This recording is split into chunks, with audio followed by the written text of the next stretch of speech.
আসসালামু আলাইকুম রহমতুল্লাহি ওয়াবারাকাতুহ। সম্মানিত ভাই ও বোনেরা, আল্লাহ সুবহানাহু ওয়া তাআলার দ্বীনকে সঠিকভাবে মানুষের সামনে তুলে ধরা এটা প্রত্যেক ঈমানদারের মৌলিক দায়িত্ব।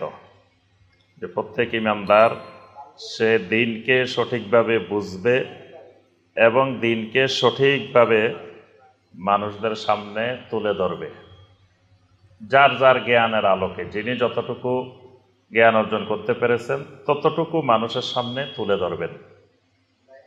কিন্তু সেই তুলে ধরাটা হইতে হবে অবশ্যই সালাফে সালেহিনদের বুঝের আলোকে, অর্থাৎ ইসলামকে দ্বীনকে নিজের মতো করে বুঝার কোনো সুযোগ নেই।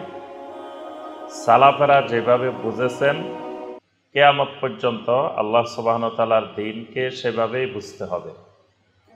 কিন্তু বর্তমানে ফিতনার যুগে, এই ফিতনার সময়ে আমরা দেখি আমাদের সামনে যে সমস্ত ওলামায়ে কেরাম, যাদেরকে আমরা বড় বড় আলেম মনে করি, তারা ইসলামটাকে দ্বীনটাকে সালাফদের আলোকে না বুঝে তারা নিজেদের মতো করে এই দ্বীনকে বোঝার চেষ্টা করেন, অথবা ভ্রান্ত সুফিবাদের বেড়াজালে আবদ্ধ হয়ে ওই সুফিদের আদলে ইসলামকে দ্বীনকে বোঝার চেষ্টা করেন এবং সাধারণ মানুষের সামনে দ্বীনটাকে সেই আলোকে তুলে ধরেন।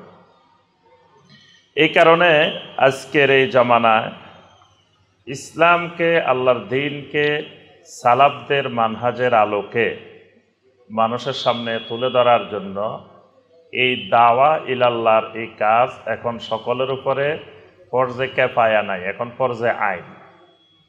যেহেতু সালাফদের আলোকে দিন বুঝানোর দায়ীর খুব অভাব, যদি অনেক দায়ী আছে, হাজার হাজার দায়ী আছে, প্রত্যেক গ্রামে প্রত্যেক এলাকায় সালাফদের আলোকে বোঝার মতো দায়ী আছে, দাওয়াতের কাজ করতেছেন, তখন আমি না করলেও এটা আমার জন্য তখন ফরজে কিফায়া। কিন্তু যেখানে আমাদের এই বাংলাদেশে এখনো অনেক জেলা আছে, যে জেলায় খুঁজলেও দেখা যায় সালাফদের মানহাজের আলোকে দ্বীনের দাওয়াত পেশ করবেন এরকম দায়ী খুঁজে পাওয়া যায় না। বাংলাদেশে এখনো গ্রাম, ইউনিয়ন, থানা তো দূরের কথা, এরকম জেলাও আছে। আপনি ধরেন খাগড়াছড়ি জেলা, বান্দরবন জেলা, তারপরে রাঙ্গামাটি জেলা, এসব জেলায় খুঁজে দেখেন কয়জন সালাফদের মানহাজের আলোকে দায়ী আছেন? খুব কম। মাঝে মধ্যে আছেন কিছু, কিন্তু খুবই কম। তাহলে এইসব এলাকা বা সারা দেশেই সালাফদের মানহাজের আলোকে দ্বীনকে বোঝানো, দ্বীনের দাওয়াত দেওয়া, শিরক এবং বেদাতের বিরুদ্ধে তাওহীদ এবং সুন্নতের পক্ষে দাওয়াত দেওয়া এখন আমাদের জন্য ফরজে আইন। এবং নবী সাল্লাল্লাহু আলাইহি সাল্লামের যুগে, সাহাবায়ে কেরামদের যুগে কাফের মুশরিকদের সাথে লড়াই করা যত কঠিন ছিল, এখন বর্তমানে সালাফদের আলোকে দ্বীনের দাওয়াত দেওয়া এটা তার থেকে বেশি কঠিন। অসংখ্য ভাই বোন এমনভাবে মুসলিমদের হাতে নির্যাতিত হন, যেটা কাফের মুশরিকদের হাতেও এভাবে নির্যাতিত হইতো না। কাফের মুশরিকেরা কাফের মুশরিক ছিল, কিন্তু তাদের কিছু নীতিমালা ছিল। তারা কিন্তু আক্রমণ করার ক্ষেত্রে তারা কিছু নিয়ম নীতি ফলো করত। কাফের কিন্তু তাও তারা আপনার হারামের মাস আশুরে হুরুম, যে 4 মাস, এই 4 মাসে তারা কারো উপরে আক্রমণ করত না। এটা আজকের জামানা যারা উগ্রবাদী, যারা মানে দ্বীনের ক্ষেত্রে সংকীর্ণবাদী, যারা ভ্রান্ত আকীদা মানহাজে বিশ্বাসী, তাদের কাছে ওই 4 মাসও পবিত্র নাই এবং কোনো সময় পবিত্র নাই। তারা বলে যে সালাতের ভিতরে যদি তুমি দেখো তোমার পিছনে কেউ জোরে আমিন বলছে, তুমি নামাজ ছাড়ি দিয়ে ওরে ধরে ফেলবা, নামাজ ছেড়ে দিয়ে ধরে ফেলবা, তাহলে সালাতের ভিতরেও মানুষ নিরাপদ নাই এদের হাত থেকে। তারপরে আপনার মসজিদের ভিতরেও নিরাপদ নয়। মসজিদের ভিতরে কত ভাইকে মেরে এই পর্যন্ত রক্তাক্ত করা হয়েছে। তাহলে ওই জামানার কাফের মুশরিকদের চাইতেও এদের কাছে সুন্নাহ তাওহীদ আরো বেশি আক্রমণের শিকার। এই কারণে আমি ভূমিকায় প্রথমে যে কথাটা বলবো, এরকম আদ-দাওয়া টিভির মতো আরো অসংখ্য টিভি দরকার, যেই টিভিগুলো জনগণের সামনে সারা বিশ্বে মুসলিম আছে। বর্তমানে আমাদের বাংলাদেশের মানুষ পৃথিবীর প্রায় সব দেশে আছে, এবং বাংলাদেশ ছাড়াও ভারতের বিশাল অংশের মানুষ বাংলা ভাষায় কথা বলেন। পশ্চিমবঙ্গ, আসাম, ত্রিপুরা, তারপরে বিহার, এরকম অনেক এলাকা বাংলা ভাষাভাষী এলাকা। এবং আমি ভারতে গিয়ে যে অভিজ্ঞতা দেখেছি, আলহামদুলিল্লাহ, ভারতের লক্ষ লক্ষ যুবক আমাদের বাংলাদেশে যারা সালাফি মানহাজের দাওয়াত দেন, এই দায়ীদেরকে তারা অনুসরণ করেন। এবং আমাদের আলোচনা মনে হয় বাংলাদেশের মানুষ যা না শুনে তার থেকে ভারতের বাংলাভাষী ভাই বোনেরা আরো বেশি শুনেন।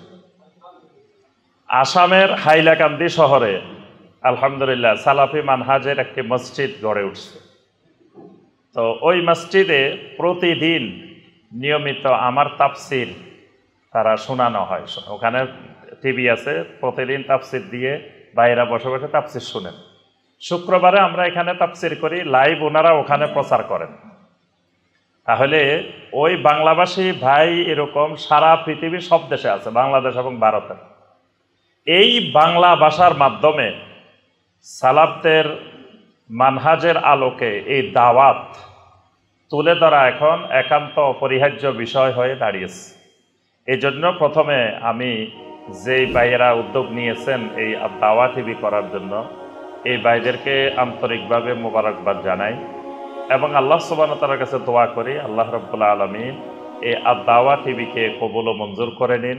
আল্লাহ পাক এই টিভিকে বাংলাভাষীদের সামনে সকল প্রকার শিরিক বেদাতকে উৎখাত করে সেখানে তাওহীদ সুন্নাহ কায়েমের লক্ষ্যে যথাযোগ্যভাবে সুন্দরভাবে যেন দাওয়াত উপস্থাপন করতে পারেন, আল্লাহ পাক সেই তৌফিক দান করুন। আর দাওয়া টিভিকে আল্লাহ সুবহানাহু ওয়া তাআলা কবুল ও মঞ্জুর করে নিন।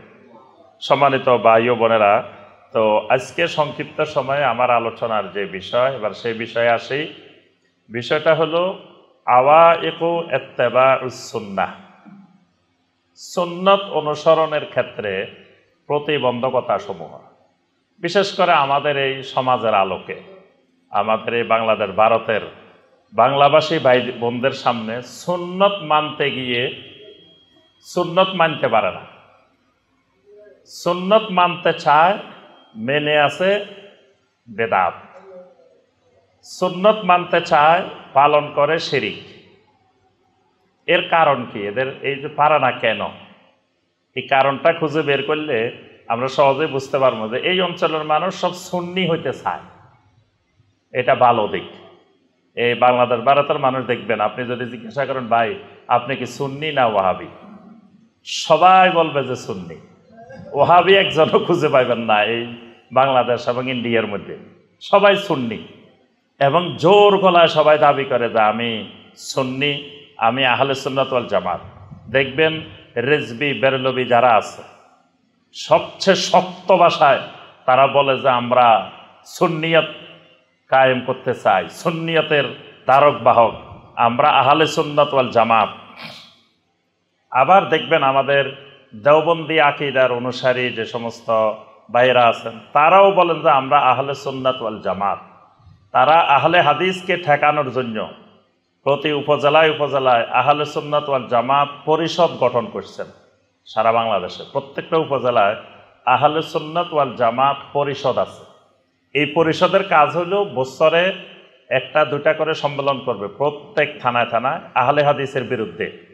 এখানের আলোচ্য বিষয় শুধু আহলে হাদিস, এর বাইরে আর কোনো বিষয় আলোচনা হবে না। এই সংগঠনের নাম আহলে সুন্নাত ওয়াল জামাত পরিষদ। তাহলে দেওবন্দি তারাও আহলে সুন্নাত সুন্নি হতে চায়, বেরলবি রেজবি তারাও সুন্নি হতে চায়, শর্ষিনা ফুরপুরা আরও যারা যারা আছেন সবাই দেখবেন যে কি হতে চায়, সুন্নি হতে চায়। আমাদের দেশের কতগুলা বাউল আছে, বাউল চিনেন তা, হ্যাঁ, বাউল শিল্পী, তারাও কিন্তু সুন্নি হতে চায়, তারাও সুন্নি। তাদের কথাবার্তা শুনলে ফেসবুকে দেখবেন যে একটা আছে একটা মনে হয় যে ইসলামের বিশাল বিশাল পণ্ডিত, অথচ প্রতি কথায় কথা কুফরি কথা বলতেছে, শিরিকি কথা বলতেছে, কিন্তু ইসলামের বিশাল পণ্ডিত। ওইদিন এক বাউল দেখলাম, কয় মুয়াবিয়ারে আমি রাদিয়াল্লাহু তাআলা আনহু বলতে পারবো না। রাদিয়াল্লাহু আনহু বলা কি এত সহজ? কয় হেরে রাদিয়াল্লাহু আনহু বলবো না, নাউযুবিল্লাহ। খুব জোর গলায় বলতেছে এক বাউল, অথচ সে কুফর বুঝে না, শিরিক বুঝে না, তাওহীদ বুঝে না, কিচ্ছু বুঝে না, কিন্তু তারও দেখলাম যে দর্শক শ্রোতা আছে। কারণ সেই যেমন বলদ, দর্শক শ্রোতা এরকম এই ধরনেরই। এই জন্য এই দেশে যে যত বেশি দেখবেন যে সালাফদের মানহাজ থেকে বিচ্যুত হইতে পারবে, তার অনুসারী তত বেশি হয়। যত বেশি সালাফদের মানহাজকে শক্ত করে ধরবে, তত তার অনুসারী কমতে থাকবে। কারণ হলো জনগণ সালাফদের মানহাজ বুঝে না, জনগণ আবেগে চলে। তা এখন আমার আলোচনার বিষয় হলো যে সবগুলা মানুষ সুন্নি হতে চায়, সুন্নত মানতে চায়, তো ওই দেশে তো শিরিক বেদাত থাকার কথাই না, শিরিক বেদাত দূরবীন দিয়ে খুঁজে পাওয়ার কথা না। সব সুন্নির দেশ, আশেকে রাসূলের দেশ, সব আশেকে রাসূল, আশেকে রাসূল পরিষদ, আশেকে রাসূল, দেখবেন যে কত সংগঠন আছে, সব আশেকে রাসূল।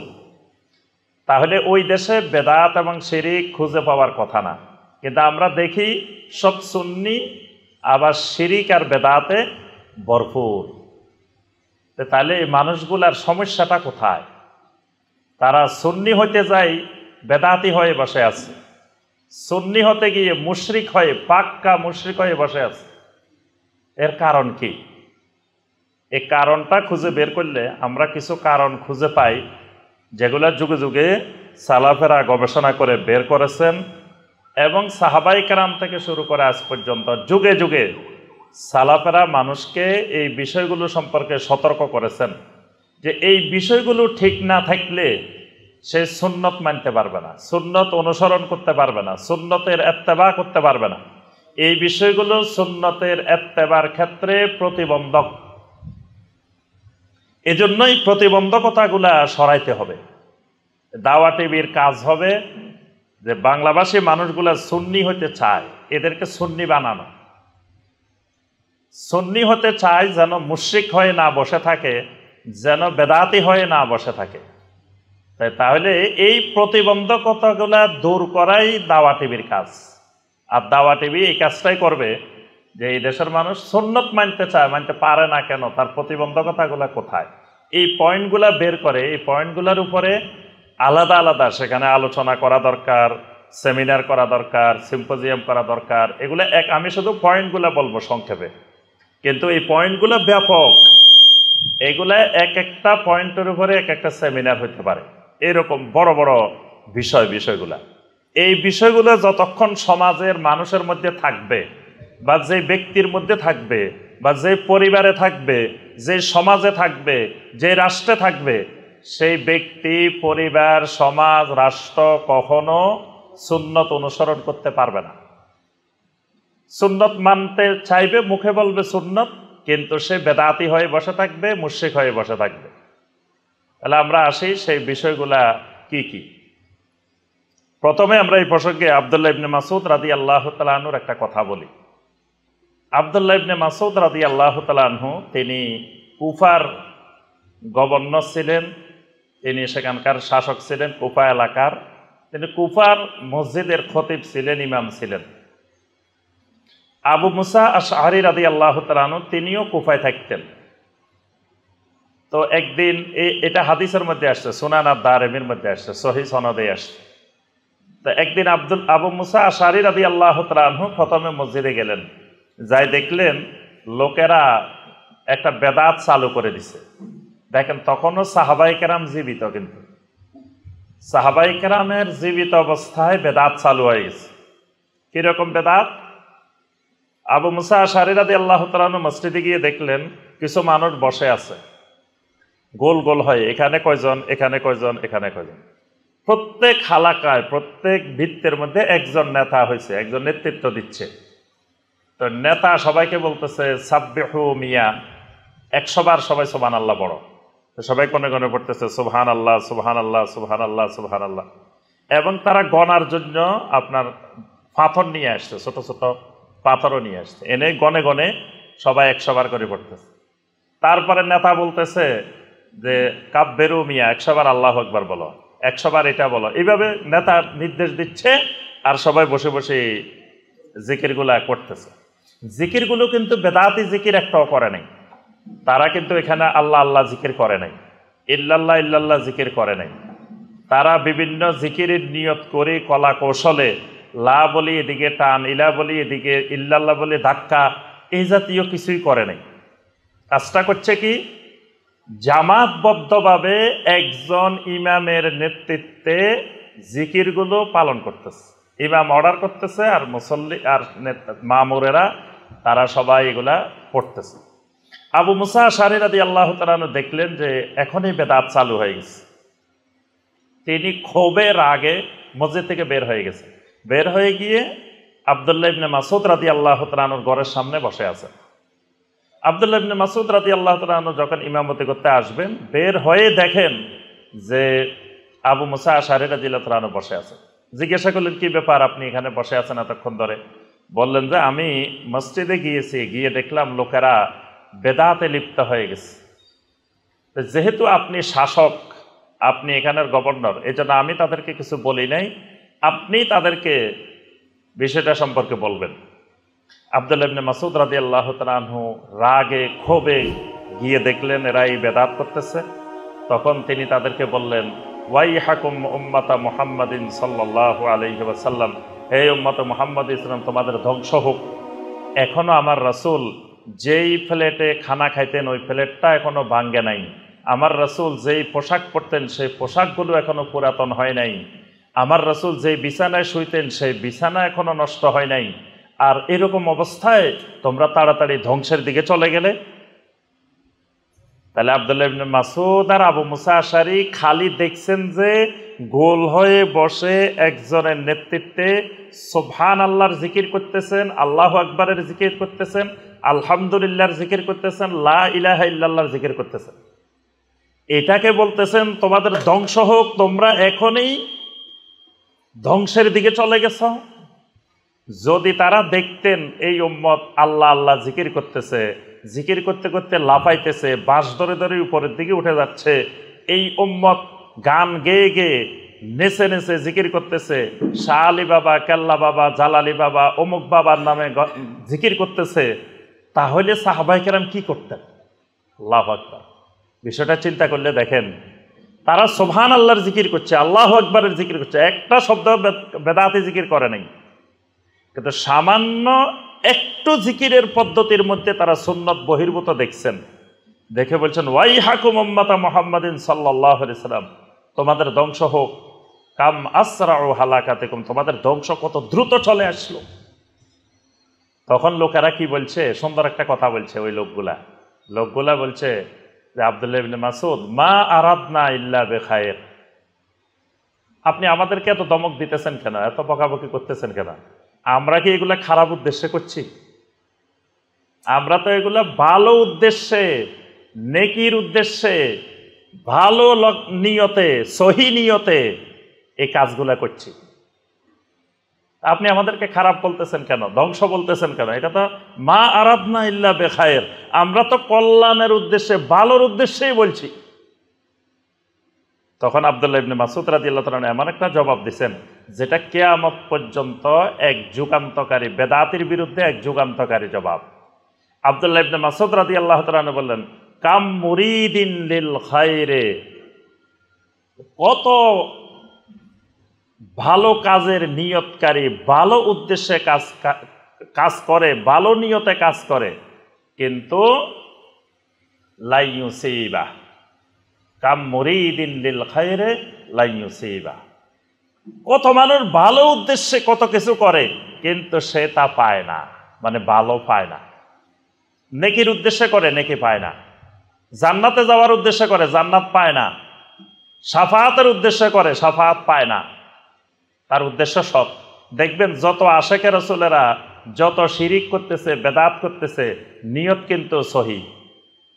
নিয়ত হলো আল্লাহ রসুলের মহব্বত, নিয়ত হলো আল্লাহ রসুলের শাফাত, নিয়ত হলো আল্লাহ রসুলের সাথে কিয়ামতের দিন উঠব।